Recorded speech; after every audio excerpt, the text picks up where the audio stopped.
Okay, in this video, we discuss how to protect yourself against the misuse of NLP anchoring.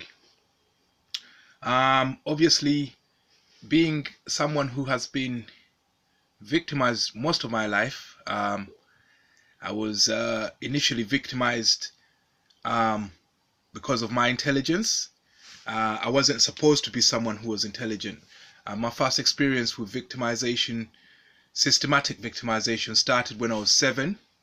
After I left kindergarten or nursery school, my report card had everything was above 90%, 90 out of 100.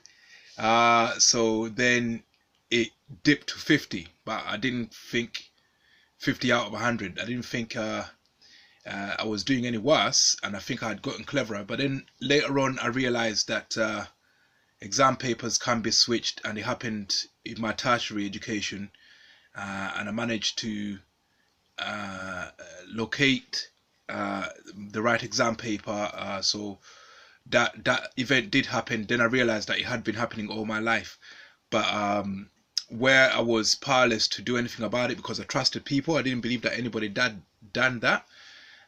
So I was victimized systematically, but it's like I was chosen to be someone who never appears to be good or better than anyone at anything. But anyway, enough of my history. So anyway, about NLP anchoring, I did a little bit of research because I noticed it accidentally, but I didn't have a way of expressing it, a term to use to describe what was happening.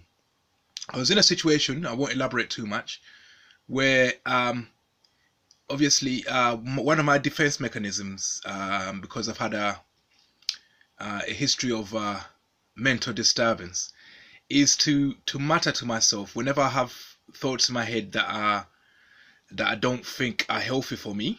I kind of debate myself and give myself a reason why not to pursue that line of thought or inquiry. So as I'm talking to myself, just muttering to myself, just say, "Oh, stop thinking that," or reason, rebuttal myself to prove to myself why I'm being paranoid, if I am being paranoid, and to also consider whether there's conspiracy, the game of life. So I mutter to myself about the game of life. Whenever an idea comes to my head, I think about whether it could be a conspiracy, whether I'm being paranoid, or whether something paranormal is happening. Then every time I mutter to myself, I started to notice that sometimes my voice starts to raise and I start to actually talk out loud. And prior to this happening, people will stand up. Yeah? Someone will stand up in my field of view, and then a few seconds later, my voice will rise, and my mutterings will become loud, which will make them audible to other human beings. So then I thought, hold on, every time someone stands up, yeah, I raise my voice when I'm muttering to myself. So then yesterday, I knew that NLP can be used.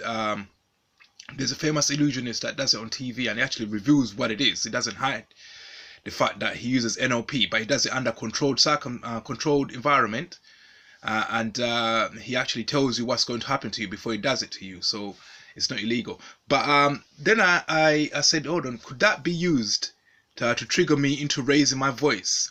Because somebody actually, after doing that, they were complaining that I'm too loud. I talk too loud in this situation I was in.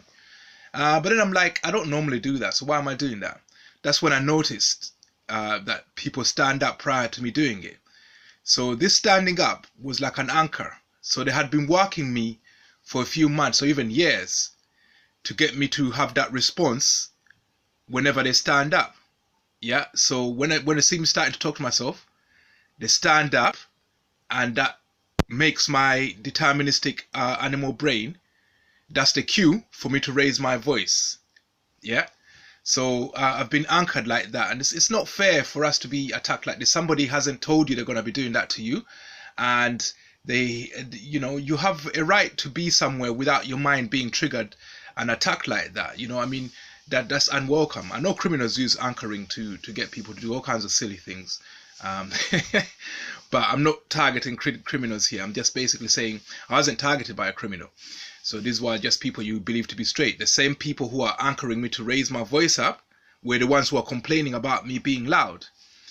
As targeted persons, we experience this.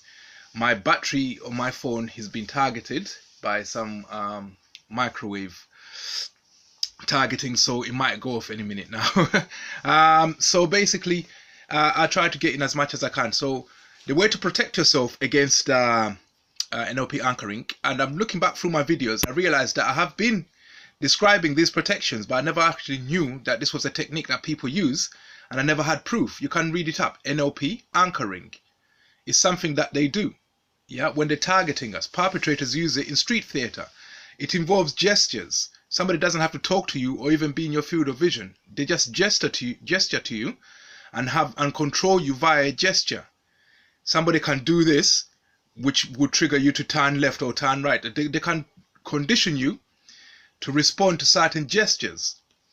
So I've been conditioned to respond to someone standing up, yeah, and that makes me raise my voice like that.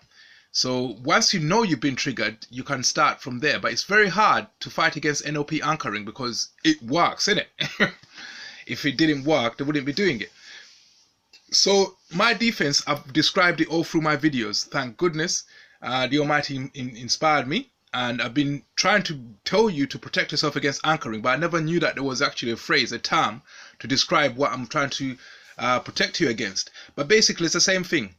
You feel your deterministic brain. Now, this is talking from the other side, from the people, you NLP practitioners, from the victim side, from the people you do it on.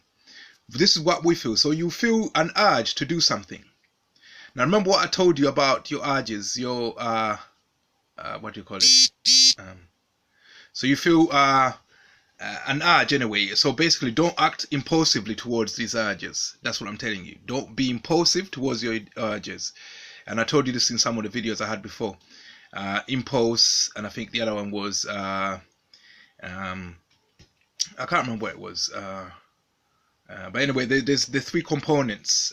Go back through my videos. One of them is impulse, yeah, and then the other one is when you're triggered, you actually feel like doing something, yeah. But when you have that need to do something, yeah, stop for a minute and check to see if there's any gestures in your surroundings that could have triggered you to feel like doing that. This is why they need to know what you like, what you hate, what your desires are.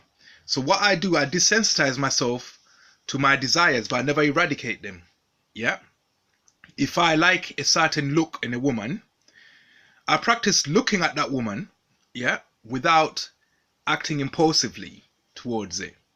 Yeah. So they know what your favorite type of women are and what your favorite look is. And women who are trying to accuse you of rape will play that part, get you to touch them, and then complain about it. So you have to learn not to impulsively touch what you desire. Yeah?